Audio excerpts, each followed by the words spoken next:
Hello, everybody, and welcome to another episode of the Capital Gains Tax Solutions podcast, where we believe that most high net worth individuals and their professional team struggle to find great capital gains tax deferral options. Not having a clear plan is the enemy, and using a proven tax deferral strategy such as the Deferred Sales Trust is the best way to create and preserve more wealth. I'm your co-host, Pearson York, filling in for Brett Swarts. In each episode, I'm joined by some of the best wealth, business, real estate, and leadership individuals in the world to share ideas, deal stories, and inspiration. So together we can make complex tax deferral strategies simple and passive income plans achievable. We're streaming on expertcresecrets.com, Capital Gains Tax Solutions YouTube channel, the Kingdom Luxury Realty YouTube channel, Kingdom Luxury Realty Facebook channel, and the Capital Gains Tax Solutions Facebook channel as well. I'm very excited about our next guest. He's been in multifamily investing for the past 15 years. They currently have at least 1,400 doors and almost 200 million in assets under management. A very sophisticated, very smart real estate multifamily investor, Mr. Bronson Hill. Bronson, how are you doing today, my friend? Hey, Pearson, really excited to be with you today. Love talking about investing, love talking about deferring or paying no taxes at all, which is just, I think, something more people should be curious about. I don't know why people are not just spending all of their time trying to figure out how to pay less taxes. So I love that you're doing this. Yeah, absolutely. Absolutely. And another shameless plug for you. I forgot to mention that you're the show host for the Mailbox Money podcast. So we're in the presence of greatness right now, people. So I don't know if greatness, treat. but I have some fun talking about it. I think really just trying to provide a lot of value to people just like you guys. I mean, like you're doing as well. So Cool. It's awesome. All right. Well, I'm super excited to get into this. But first, before we do, tell people how you kind of got to where you are today. Yeah, so I was a well-paid professional. I was making over $200,000 a year doing medical device sales. I would go into surgery and consult heart surgeons on how to use their specialized devices. Did that kind of in that field for about 10 years. And I realized a couple of things. I realized that one, I was working too hard and I was making somebody else a lot of money. And every time I have a great quarter, they get a little slap on the butt and they'd say, go out and do it again. And it was always a bigger, better. It was always a chase. And I was never really growing equity. I was just simply doing a time for money trade. And I realized a lot of physicians that I worked with also did a lot of the same thing, where they were sometimes working 60 or 80 hours a week. Some of them get paid over $1 million a year, but they didn't have ownership of their time. So that's why I really started to research and get interested in passive investing, particularly in real estate, because you could actually make more money consistently. You could grow your wealth. And I'm not talking about a transactional sale like becoming a real estate agent or doing flipping, but where you actually own large apartments. And it's actually, I discovered it's actually not as hard as I thought it would be to both be an investor in on that or to actually help other investors get on it as well. And one of the things I love about it, which really ties into this show, is it allows you to basically defer or write off any taxes that you have until there's a sale. And at least with the current tax laws, you can continually write off those gains into the future, which is just really awesome things. So it's not just how much you make, it's how much you keep. And I realized, instead of making 200,000, I could make maybe 130 or 140,000 and it'd be about the same amount of money because I wasn't paying taxes on it. So I started doing that and I was able to actually leave my kind of corporate consulting role last year, which was awesome. So even though it was very lucrative, a lot of people can relate with the idea of the golden handcuffs. Is just the job is just too good to leave, or maybe they're further along in their career and they feel like, man, I would love to spend more time with family, but I just can't quite figure out how to make that transition. Well, passive investing in multifamily real estate is a way to do it. And also it helps us save a lot of taxes. Yeah, absolutely. And I love how you are in medical sales and drop that, because that's exactly what I did about 8 months ago. Okay. So yeah, left Congrats. same situation. Left the $200,000 to $250,000 job and just took a full dive into real estate. So I'm totally with you on. Yeah, I realized, it's actually one of the most valuable things you can learn. A lot of times it's like we think, oh, this just seems totally different and new, and how could I ever do something like this? But what it allows you to do is when you develop the skill of passively investing, and if as an investor, I know I can about double my money every 5 to 6 years conservatively, which is very doable with real estate, and it's particularly with multifamily. It gives you the confidence to know that you can have income and you can actually hedge inflation, especially as they're printing money like crazy, buying assets that hedge inflation really well, like multifamily real estate. Yeah, absolutely. So there's a lot to unpack there, and I'm real excited to dig into this. But before we do, I want to just take one more step back, and I believe everyone's given a certain set of gifts or strengths. I call them spiritual gifts. Um, Other people call them whatever. But what are one or two spiritual gifts or strengths that you have that have let you be successful today?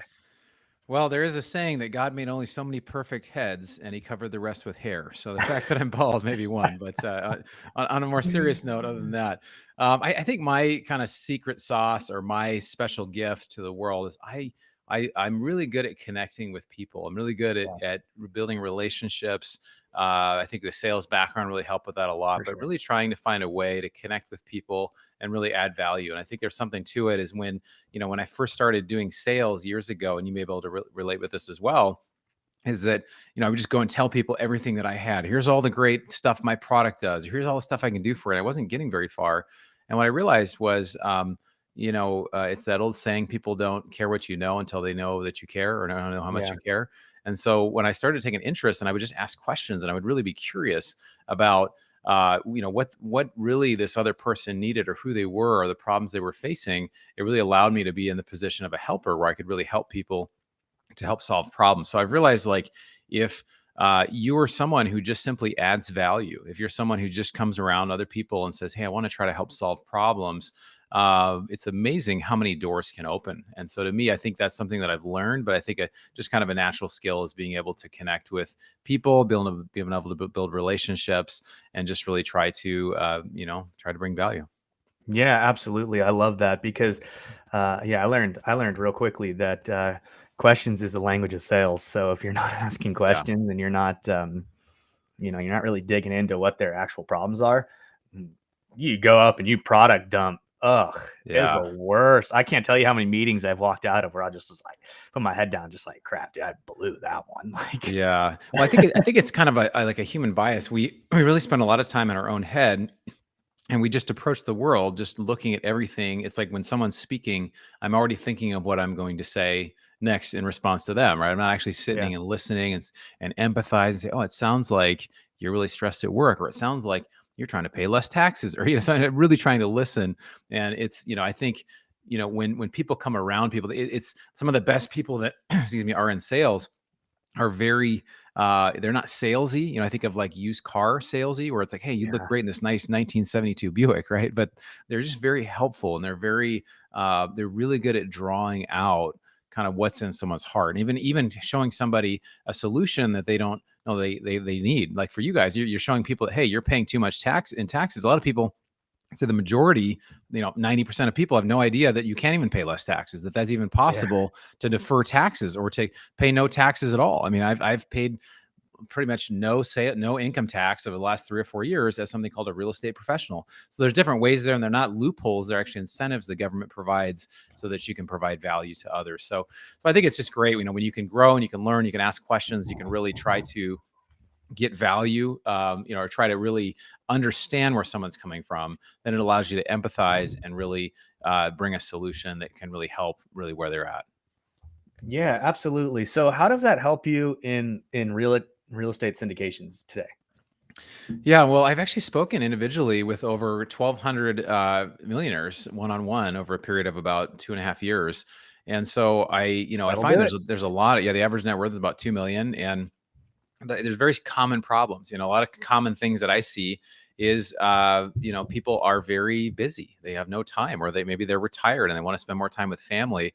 And so the idea of passive income or passive investing is very appealing because it actually allows you to grow your wealth without taking up more of your time. If you own a rental house or 5 rental houses, it's going to be overwhelming to think about doubling the size of your portfolio because you're having to make all these decisions. Even if you're not the manager, they're going to call you and say, "Hey, what about how the Yeah, toilet's broken? What do we do here?" Whatever. So it's again, there's this time for money trade still even with that. And then also taxes, as I mentioned, are a really big deal. And then for a lot of people, it comes down to, when you are financially free, how is it you want to live? How do you want to spend your time? And also, what sort of legacy do you want to leave? Do you want to leave money to your kids? Do you want to leave stuff to your favorite charity? What sort of impact do you want to make on the world when you're gone? So a lot of people that I talk to, they're thinking through a lot of these things and just really trying to say, okay, I'm into my career. I'm doing well. I want to leave my job, but how am I going to have, am I gonna have enough money? And if I have enough money, what sort of legacy or family, generational wealth or some sort of gift to the world am I going to give? And so I think that, those are all really, really valuable things. And I think when you hang out with people that are wealthier than you, it actually helps you to understand what wealthy people are dealing with. Yeah. And this is kind of a tip for life. If you want to get where anybody else is, let's say, for me, one thing I do competitive Spartan racing. So I like to go out and run. And Yeah. in order to get better at that, I have to train, but I have to get around and learn and read and try to get around other people that are really good racers. Cause I'm going to pick up tips from them, right? I'm going to pick up little fitness tips. I'm going to pick up little things that they do, how they train, and what are the things that they're working on. And so it's like that when you get around people that are wealthy or people that are a few steps ahead, or even in business or in real Yeah, estate, absolutely. it really pulls you up. So there's this saying by Jim Rohn that you're the average of the 5 people that you spend the most time with. So it's really important that if you have a lot of negative people around, or you just kind of look at who's around you, and almost to like, how active are they in fitness? Are they overweight? Are they somebody are they growing themselves both, in their financial education as well as their personal development? Are they really trying to make the world a better place? And those are all things you can look at. And if the answer is, well, that's not the case, then you need to maybe find a new circle. You maybe need to find, if you're the smartest person in your room, it's time to find a new room, I think. Yeah, absolutely. And you unpacked a bunch of stuff there that I think is absolutely critical. And it really just comes down to, your network is your net worth. And if you can really dive in and connect with people who are just better than you, then you get better, right? Like it's Yeah. pretty simple. So when you're doing this syndications, I mean, we were just talking a few minutes ago about how your LinkedIn profile is a little bit outdated, and you went from 100 million to 200 million, and so you guys are absolutely crushing it right now. What are you guys doing that's different than what other people are doing, if anything? Yeah, I think the biggest thing that we do is, we're just trying to really develop a long-term partnership with investors. And I think in business and in life, you'd think everybody has a long-term approach and is trying to really treat people well. But a lot of people, they look at relationships, they look at business as being very transactional, right? Somebody comes into your store and they buy something and then they leave. But great business people, great business leaders, just great people, I think really look and see what is the overall experience somebody has of working with you. When you go to your favorite restaurant or you go to Starbucks, you get your favorite drink, generally the attitude of the workers are going to be a certain way. That they're going to make your drink with a fair amount of accuracy. They're hopefully going to get it right. So you have a certain level of expectation. And I think with investors that we work with, a lot of people have never invested in real estate before, or they've only really done maybe a single family house or other sorts of things. So I think that when I can really kind of walk them through the expectations and say, hey, this is what our process is. We're not looking to raise $100,000 from an investor one time. We're hoping that 5 years, somebody, from now, somebody would say, I've had a great experience. The performance and the communication has been great, because you get a great performance, but if you can't get hold of anybody, or it's, Yeah. something, bad happens in a deal and you didn't hear about it for 6 months, that's a bad experience. That feels really bad. I've had that experience as a passive investor. And so I just try to really create be a person who tries to treat other people like they would like to be treated, and say, hey, this is going to be a long-term type of thing. And we've been able to get a lot of referrals through that. A lot of referrals have come through friends and family and different things like that. So I found that, as you treat people well, you have good performance, you try to follow up with people, you just really try to do the right thing. Over time, there's going to be more people that want to work with you. So, and I know with you guys, with your business, that's what you guys have experienced as well, because you treat people well and you're, really trying to add value for the long term. And that's really the best way to do business. So, yeah. Yeah, absolutely. It's interesting that you said that a lot of people um, haven't done the real estate investing in before, and it's interesting because when you're in this world, right, and you're talking to people every day, it's hard to sometimes remember that there's a whole world of people out there that you're not talking to that have absolutely no idea what you're talking about, Yeah. and so to say I was going through this with an investment that I was positioning my dad into. I've been on him for years about getting into some real estate investing because he's paying way too much in taxes. And I'm like, hey, Yeah. this is a really good, you got a great service job. You're making over $1 million. You're writing $400,000 checks to Joe. Like, what are you doing? Like, come on. So get into something like this where you can, And there's a hesitation there. And I want to ask, like, why do you think that there is that hesitation to jump into real estate investing? Yeah, so I think when people think of real estate investing, they think of owning a rental house, or they think of flipping, or they just have a different connotation. If you look at the financial space or Wall Street, I used to be an investment advisor for a few years, and now I say I'm a recovering investment advisor because there's a big difference between Wall Street and Main Street. Wall Street really, in my opinion, is set up to take fees and just really kind of have a transactional type of relationship over time. It says something like up to 40% of somebody's investment returns can be taken through fees without them necessarily knowing, just because of the small, let's say if the returns are 6 or 8% per year and they're taking 3% per year, and it's some of these fees are hidden fees. So a lot of people just really aren't educated on it. And I think that I always I tie to the statistic. I think that 98% of people that should be doing multifamily syndication, which is just a fancy way of saying we, pool funds together and we go buy this property, buy a larger property, and then the investors are very passive.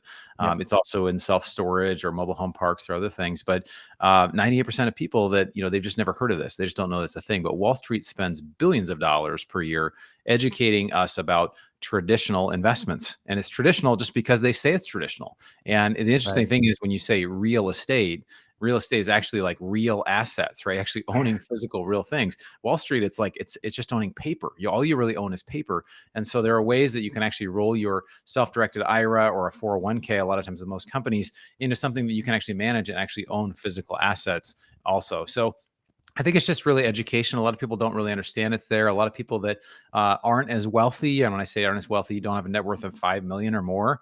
They a lot of times don't have a lot of friends that are doing things like this. They don't know people that are doing it. If people are more wealthy, I mean, the highest percentage of people that are worth over 100 million, their net worth is in commercial real estate. It was 26% based on this study that showed the highest percentage of it was commercial real estate. So I think, education is power, knowledge is power, and we're just not educated. And what we are educated on is very biased Wall Street stuff that billions of dollars of marketing is spent on. So stocks and bonds, I mean, I see incredible risk in both right now, where they could come down, especially stocks 50% in a 12-month period, and it's happened. 40-60%. So I think it's important to look at different strategies, especially with inflation, and just be open to new ideas. Yeah, absolutely. That's a great answer. And I really liked what you said. If they're not up there, they probably don't have the friends that are doing it. And if they don't have the friends that are doing it, then they're not getting better with it. So that makes a lot of sense, because it ties right back into what you were saying earlier about you're the average of your 5 closest friends. Right. We've talked about, and you've mentioned it 3 or 4 times now, about taxes. So let's dive into that a little bit. So as a syndicator, do you deal with 1031, and what are your big frustrations with the taxes as they currently are, and some of the solutions that are out there right now? So yeah, I'm just going to speak from a syndication standpoint. I know you have a lot with the DST that you guys are doing, which is exciting too. I'd love to learn more about that as well. So as a syndicator, like I said, I share this. We have 2 buckets, right? You've got your income bucket of how you're making money, in your job or in your business, and that's taxed kind of at normal rates, however it's taxed. The other bucket really is the investment inside. All right. So if you're doing stocks or you're doing real estate or different things, well, there's a way potentially you can pay pretty much no taxes by deferring those taxes through something called cost segregation. Mm-hmm. And what it does is, for example, we have a deal right now where somebody invests 100,000. We're projecting about an $80,000 year one passive loss on paper. So it doesn't mean somebody's lost 80,000. It just means you can bring all the depreciation forward to year one. And so it's really great to offset other gains. So for example, if somebody sold a house and, again, you run all this by your CPA. I'm not giving anybody in specific tax advice, but Hashtag not a financial advisor. yeah, exactly. Oh, yeah, give all those disclaimers, whatever. So, but if somebody sells a house and they have an $80,000 gain, they could potentially invest 100K into a deal like this one I'm mentioning and be able to reduce their taxes or defer them for 5 years for the life of that deal by 80,000, which is great. So again, if you can just defer taxes, you can invest more, you can get more. It's just a lot of it's just a deferral game.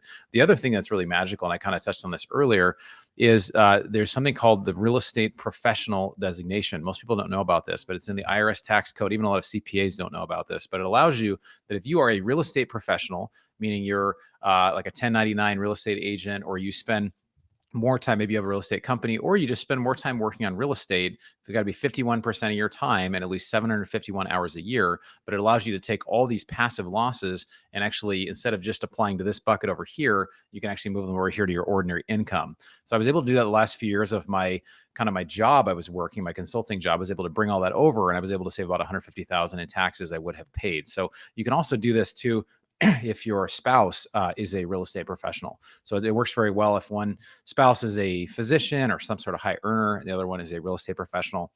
It allows you to actually potentially reduce or pay potentially zero taxes on the other side as well. So again, no specific tax advice, but look up the IRS designation, the real estate professional.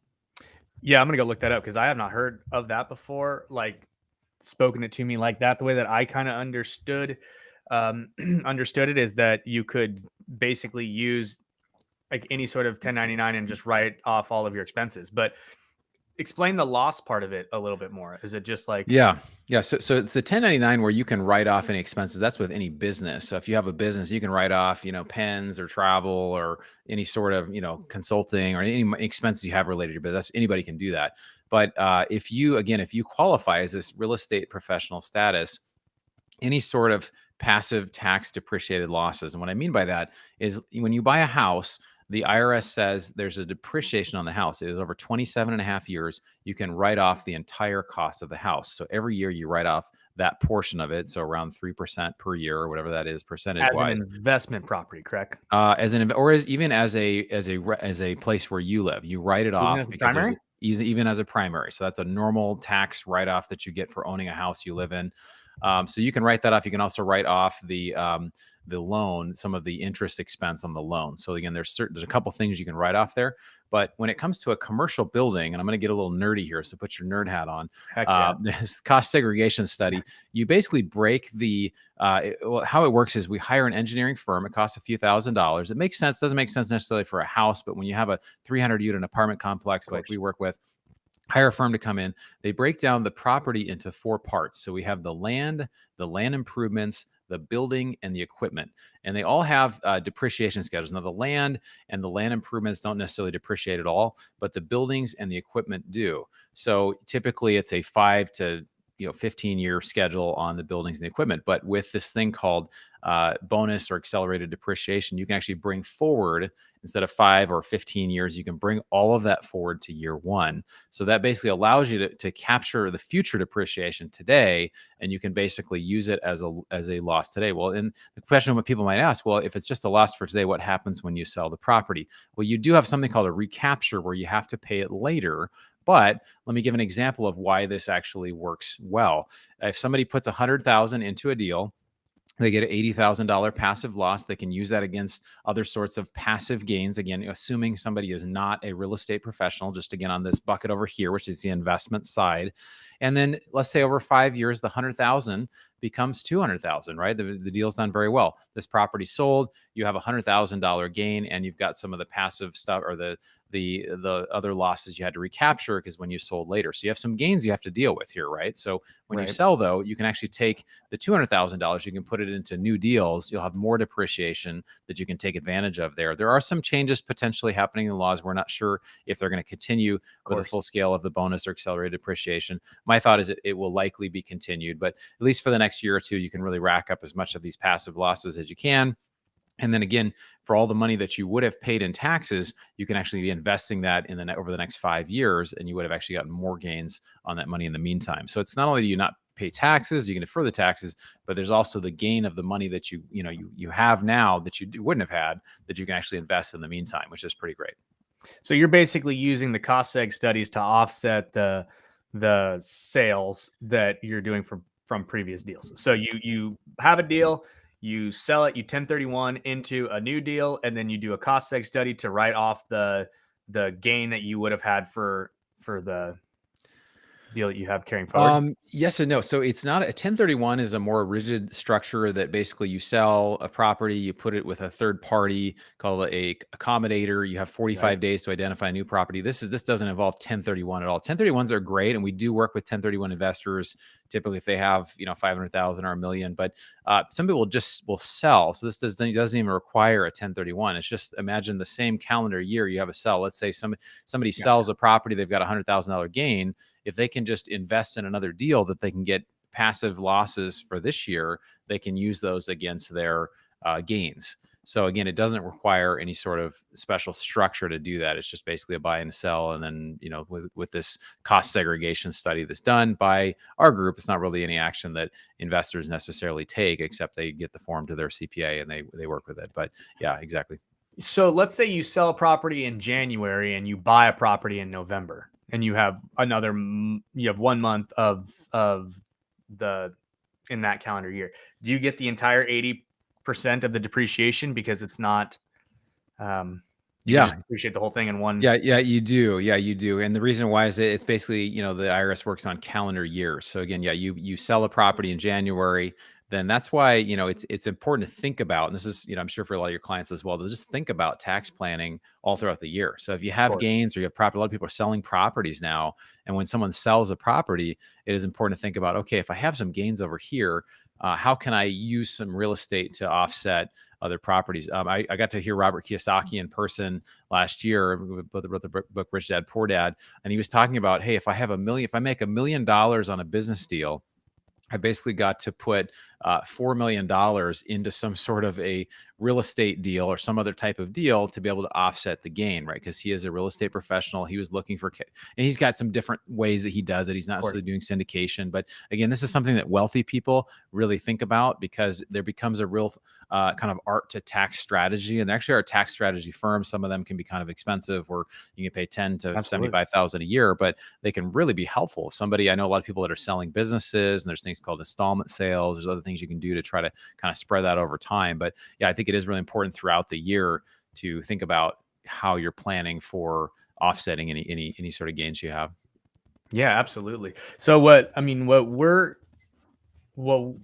doing over here at Capital Gains Tax Solutions is we're using the Deferred Sales Trust, not to be confused with the Delaware Statutory Trust, which is basically just a 1031 and do a REIT.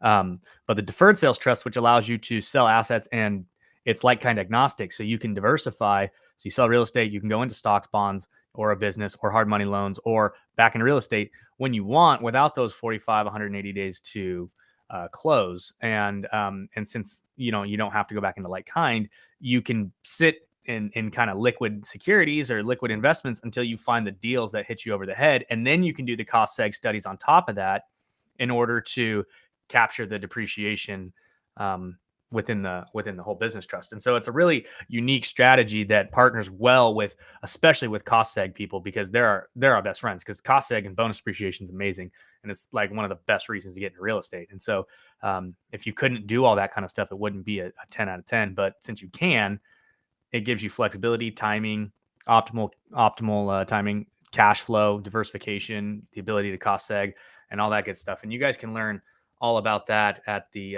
Capital Gains Tax Solutions website, or we have a mastermind every Friday at 10 a.m. Just go to capitalgainstaxsolutions.com and sign up for the mastermind group every Friday, 10 a.m. Pacific time and 1 p.m. Eastern. So we'd love to have you guys there. So Bronson, where can people find you? So it's really been great being on the show today. I wrote a guide to basically multifamily investing, but it's called The Single Best Investing Strategy During and After a Pandemic. So you can kind of see it here if you're watching it, but it's at BronsonEquity.com. And I'd love to connect with anybody about tax solutions or investing. You can basically find me on social media as well, LinkedIn and Facebook. I'm pretty involved on those. And also, do a fair amount of stuff on YouTube as well, just under Bronson Hill. But it's great being with you, man. Really enjoyed this. A lot of fun talking about it. I love talking about reducing taxes and making more money. So is there tax strategies in your book? Yeah, there's tax strategies in there. I mean, it basically just talks about one of the benefits of multifamily investing as being tax strategy. But we don't, obviously I'm not a CPA, but we will talk with people about their situation and kind of consider their tax implications and kind of what they're looking for, and trying to make sure that, it's a good fit to work with somebody. And just like you guys, trying to making sure, you have a way to really add value to what someone's goals are. Absolutely. All right, guys. So if you are interested in that and all, go to bronsonequity.com. That's BRONSON equity, EQUITY.com. Go grab a free copy of the new ebook from Brunson Hill. And subscribe to his podcast, Mailbox Money Podcast. I didn't even talk about that. That's okay. I feel We so got it. Yeah. bad. So we You're talked a good. little bit about the show. I'm going to plug it really quick because Okay. I can. So tell me a little bit about the podcast and what exactly you guys do. Yeah, so Mailbox Money is just about how do you develop actual passive income. A lot of stuff that's sold as passive income is not actually passive, and so how do you do something that you can grow your wealth without taking up more of your time and really be able to take advantage of inflation, take advantage of what's happening right now in the economy. There's going to be a huge transfer of wealth, and so I interview people just talking about how this is happening. We had somebody come on about how you can pay zero taxes and just different strategies in relation to wealth and wealth preservation and growth. So yeah, it's a fun show. We would have a good time. Absolutely. Well, we're going to be on there at some point. It's a goal of mine. Yeah, So, great. so definitely. And you guys can find that at on iTunes. Yeah, iTunes, YouTube, any other YouTube. place you get podcasts. We do it video and audio. So YouTube's for video, or you can go, all the audio places where you can get audio podcasts. Cool. Awesome. And that's Mailbox Money Podcast. And again, go grab a copy of Brunson's book at bronsonequity.com. And if you guys want to learn more about the Deferred Sales Trust, go to capitalgainstaxsolutions.com. Remember, guys, it's about tax flow, not just cash flow anymore. So be on top of that. So, Bronson, thanks so much for your time, man. Any parting words for the audience?